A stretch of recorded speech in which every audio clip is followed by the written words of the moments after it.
Welcome to Tamil botnet. இந்த வீடியோவில் நம்ம மெல்டவுன் அண்ட் ஸ்பெக்டர் வல்னரபிலிட்டிஸை பற்றி தான் பார்க்க போகிறோம். அது என்ன மெல்டவுன் அண்ட் ஸ்பெக்டர், இது மூலமாக என்ன நடக்கும், இந்த வல்னரபிள் எப்படி ஒர்க் ஆகுது, இது மூலமாக வர விளைவுகள் என்ன அப்படிங்கிறத நம்ம பார்ப்போம். வருஷம் தொடங்கின முதல் வாரத்தில் இந்த செக்யூரிட்டி ஃப்ளா பற்றி நம்மளுக்கு நியூஸ் வந்திருக்கு. இது எப்போ நம்மளுக்கு இந்த நியூஸ் வந்துச்சு அப்படின்னு கேட்டிங்கன்னா ஜனவரி 3, 2018 அப்போ தான் வந்துச்சு. இந்த வல்னரபிலிட்டி இப்போ தான் நம்மளுக்கு கண்டுபிடிச்சாங்களா அப்படின்னு கேட்டிங்கன்னா இதுக்கு ஆன்சர் இல்லை. லாஸ்ட் இயரே கண்டுபிடிச்சிட்டாங்க. அப்புறம் ஏன் அதை சொல்லலை அப்படின்னு கேட்டிங்கன்னா இந்த வல்னரபிலிட்டி மேஜர் 2 பக்ஸும் என்னென்னா மெல்டவுன் அண்ட் ஸ்பெக்டர் அப்படின்னு சொல்லியிருந்தோம்ல. இன்டெல் கம்பெனிக்காரங்க இவங்க எல்லாத்தையுமே ஆல்ரெடி தெரிஞ்சிருச்சு, அவங்களுக்கு ரிப்போர்ட் பண்ணிட்டாங்க. சரி, அதுக்கு முன்னாடி இந்த நியூஸை பார்ப்போம். இந்த பக்கை கண்டுபிடிச்சது யார் அப்படின்னு கேட்டிங்கன்னா கூகுள் ப்ராஜெக்ட் 0 டீம் இவங்க தான் கண்டுபிடிச்சாங்க.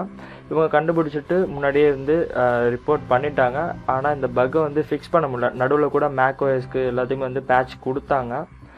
இந்த இன்டெல் கம்பெனிக்காரங்க என்ன பண்ணிட்டாங்கன்னா நம்மக்கிட்ட அதை மறைச்சிட்டு லாஸ்ட் நவம்பரில் அவங்களோட எல்லா இன்டெல் ப்ராசஸரோட ஸ்டாக்கே விற்றுட்டாங்க. ஏன்னா அதுக்கப்புறம் நியூவாக ப்ரொடியூஸ் பண்ணினதுக்கப்புறம் இந்த பக்கை பற்றி எல்லாத்தையும் தெரிஞ்சிச்சுன்னா யாரும் ஸ்டாக் வாங்க மாட்டாங்க. அப்படின்றனால இன்டெல் கம்பெனிக்காரங்க என்ன பண்ணிட்டாங்க, தெரிஞ்சு ஒரு ஸ்டாக் அப்பே மேனுஃபேக்சர் பண்ணது எல்லாத்தையும் சேல் பண்ணிவிட்டு நியூவாக எதுவும் இன்னும் பண்ணலை அப்படின்னு தான் நியூஸ் வந்திருக்கு.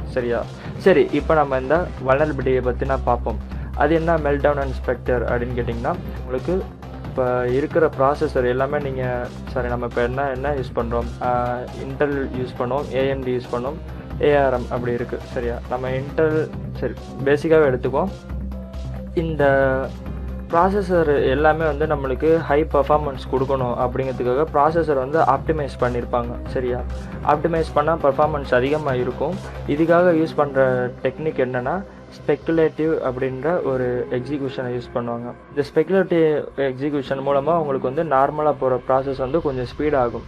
அப்படி ஸ்பீட் ஆகிறப்ப அதில் தேவையில்லாத மெமரி மட்டும் நம்மளுக்கு தனியாக வரும். அப்படி வரப்போ அதில் இருக்கிற டேட்டாஸை தான் நம்ம அட்டாக்கர்ஸ் எக்ஸ்ப்ளாய்ட் பண்ண முடியும் அப்படிங்கிறத அவங்க நிரூபித்து வச்சுருக்காங்க. சரியா, இப்போ நீங்கள் இந்த பார்த்துட்டு இருக்க இமேஜ் எப்படி கம்ப்யூட்டர் பேசிக்காக ஒர்க் ஆகுது அப்படின்னு உங்களுக்கு புரியறதுக்காக இருக்கிறது.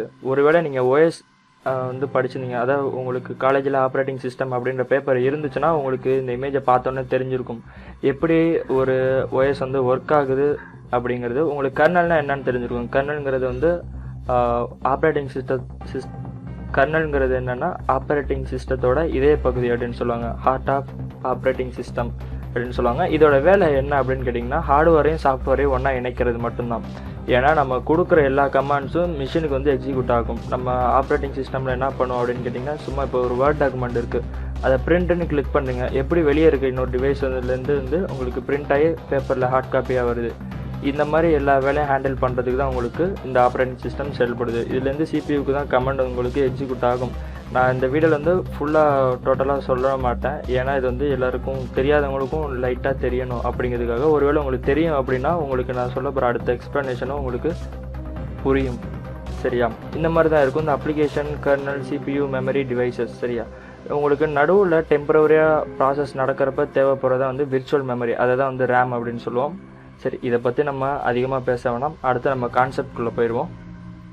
நான் இப்போ இந்த சொன்னது என்னென்னா இது வெறும் ஒரு சின்ன அண்டர்ஸ்டாண்டிங்காக தான்.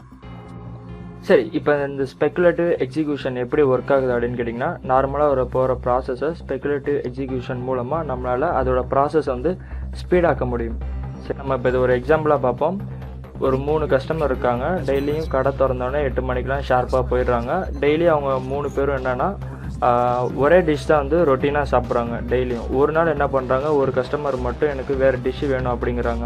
அப்போதைக்கு என்ன பண்ணிடுறாங்க, கடைக்காரங்க டெய்லி அவங்க இதானே சாப்பிடுவாங்க அப்படின்ட்டு அதே ஃபுட்டை செஞ்சு வச்சுருந்தாங்கன்னு வச்சுக்கோங்களேன். உங்களுக்கு வேஸ்ட் ஆகுமா, அந்த வேஸ்ட்டான ஃபுட்டை என்ன பண்ணுவாங்க, உங்களுக்கு வேண்டான்னு ஒதுக்கிடுவாங்க. இதே மெத்தடு தான் உங்களுக்கு இந்த ஸ்பெக்குலேட்டிவ் எக்ஸிக்யூஷன்லேயே ஒர்க் ஆகுது. டெம்பரரியாக முடிஞ்சதை மட்டும் உங்களுக்கு இங்கே சேவ் பண்ணி வச்சிரும். ஏன்னா உங்களுக்கு கர்னல் ப்ரிவிலேஜ் அப்படின்ற ஒரு மோடு உங்களுக்கு ஒர்க் ஆகும். ஏன்னா அப்போ தான் உங்களுக்கு ப்ராசஸர் ஃபாஸ்ட்டாக இருக்கும் ஆப்டிமைஸ் பண்ணுறப்ப.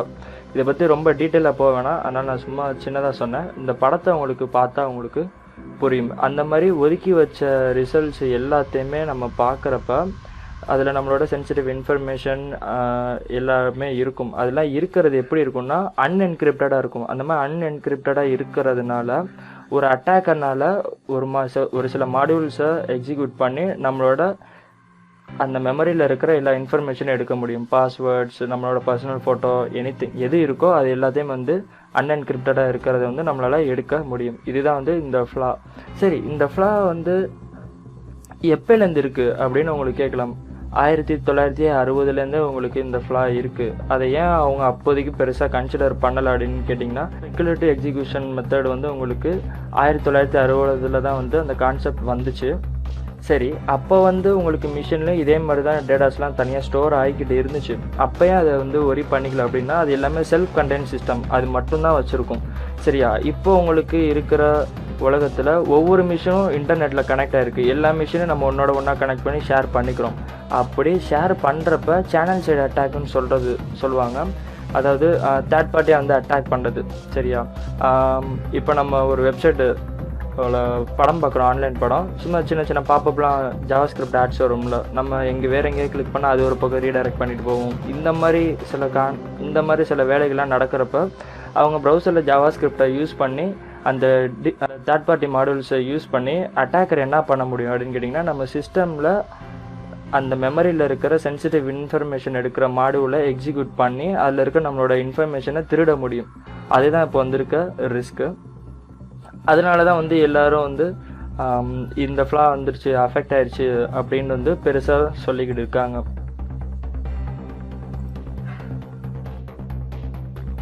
இப்போ நீங்கள் ஸ்க்ரீனில் பார்த்துட்டு இருக்கிறது specterattack.com. இதில் தான் வந்து உங்களுக்கு இந்த பக்கை பற்றின ஒயிட் பேப்பர் வந்து கொடுத்துருக்காங்க. ஒயிட் பேப்பர் அப்படிங்கிறது இந்த பக் எப்படி எக்ஸிக்யூட் ஆகுது அப்படிங்கிறது அது கண்டுபிடிச்ச அஃபிஷியல்ஸ் வந்து நம்மளுக்கு சொல்லியிருப்பாங்க. சரியா, இதில் நீங்கள் பார்த்தீங்கன்னா bugs in modern computers, leak password and sensitive data அப்படின்னு கொடுத்துருக்காங்க. இதில் போட்டிருக்காங்க இது வந்து என்னென்ன கிரிட்டிக்கல் வல்னரபிலிட்டி மாடர்ன் ப்ராசஸரில் இது இருக்குது. இந்த பக் வந்து என்ன பண்ணுதுன்னா, நம்ம ப்ரோக்ராம் எக்ஸிக்யூட் பண்ணி கரண்ட்டாக இருக்கிற ப்ராசஸ் பண்ணியிருக்கிற மெமரியில் வந்து நம்மளால் டேட்டா வந்து ரெட்ரீவ் பண்ண முடியும் அப்படின்னு சொன்னாங்க. அதே மாதிரி நீங்கள் ஃபுல்லாக அதை படித்து பார்த்தீங்கன்னா உங்களுக்கு தெரியும். இதில் வந்து மெல்டவுன் வந்து தனியாக கொடுத்துருக்காங்க, ஸ்பெக்சர் வந்து தனியாக கொடுத்துருக்காங்க. இதுக்கும் ரெண்டுத்துக்கும் உள்ள டிஃப்ரென்ஸ் சொல்லியிருக்காங்க. ஐசோலேஷன் அப்படிங்கிறது என்னென்னா தனிமை. அதாவது இதில் மெல்டவுன் எப்படின்னா யூசர் அப்ளிகேஷனுக்கும் ஆப்ரேட்டிங் சிஸ்டமுக்கும் நடுவில் இருக்கிறது மூலமாக நடுவில் ப்ரோக்ராமை எக்ஸிக்யூட் பண்ணி, அதாவது மாடியூல்ஸை எக்ஸிக்யூட் பண்ணி உள்ளே இருக்கிற சென்சிட்டிவ் டேட்டா வந்து நம்மளால் எடுக்க முடியும் மெமரியில் இருக்குது. இதில் வந்து ஸ்பெக்சரில் வந்து என்னென்னா இது வந்து பிரேக் பண்ணும். இது எப்படின்னா டிஃப்ரெண்ட் அப்ளிகேஷன் பிட்வீன் எந்த அப்ளிகேஷன்லேருந்து வேணாலும் நம்மளை வந்து பிரேக் பண்ணுறதுக்கு வாய்ப்பு இருக்குது. சரி, இது ஃபுல்லத்தையும் நீங்கள் படித்து பாருங்கள். நம்ம இப்போ சொல்கிறது வந்து அவ்வளோக்கும் நிறைய பேருக்கு சில பேர்த்துக்கு மட்டும்தான் புரியும், சிலருக்கு புரியாது அப்படின்னு நம்புகிறேன். புரியல அப்படின்னா இந்த லிங்க் எல்லாமே டிஸ்கிரிப்ஷன் கீழே கொடுக்குறேன், நீங்கள் அதை பார்த்துக்கலாம். அதில் வந்து உங்களுக்கு மோஸ்ட் ஆஃப் கொஸ்டின் வந்து கொடுத்துருக்காங்க. நான் வந்து இந்த பக்கில் அஃபெக்ட் பண்ணியிருக்கேனா அப்படின்னா மோஸ்ட்லி எல்லாரும் உலகம் முழுக்க இருக்கிற எல்லாரும் அஃபெக்ட் பண்ணியிருக்காங்க. அது எப்படி உலகம் முழுக்க இருக்கிற எல்லாரும் அஃபெக்ட் பண்ணியிருக்காங்க அப்படின்னு கேட்கலாம்.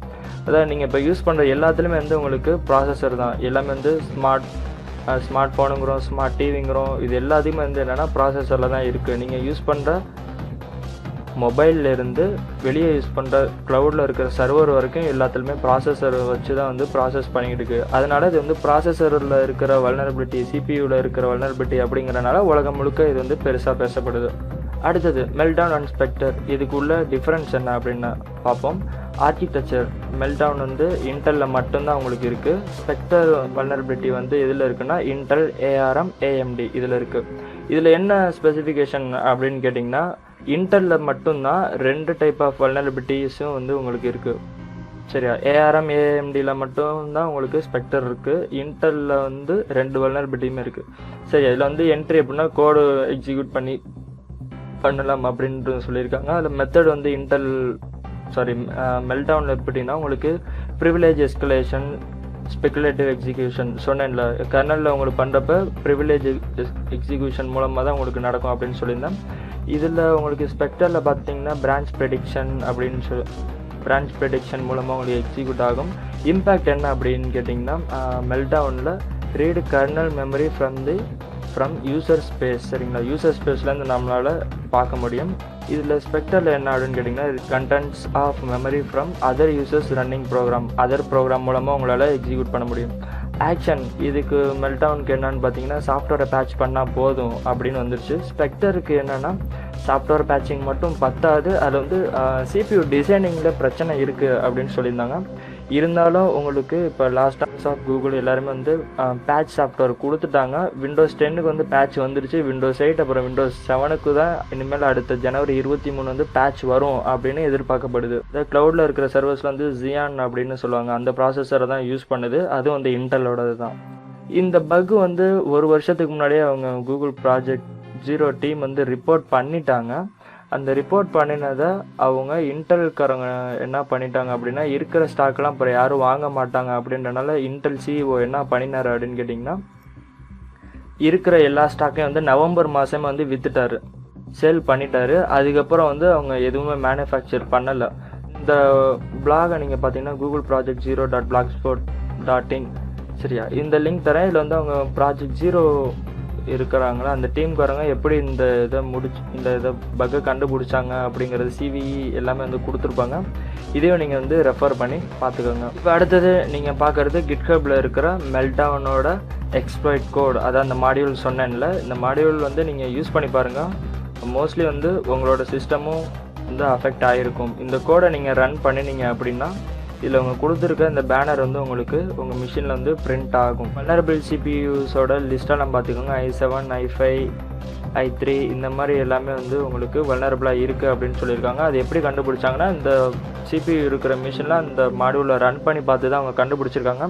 இதில் வந்து நம்பர் ஆஃப் ARM ப்ராசஸரும் நம்பர் ஆஃப் AMD ப்ராசஸரும் இருக்குது.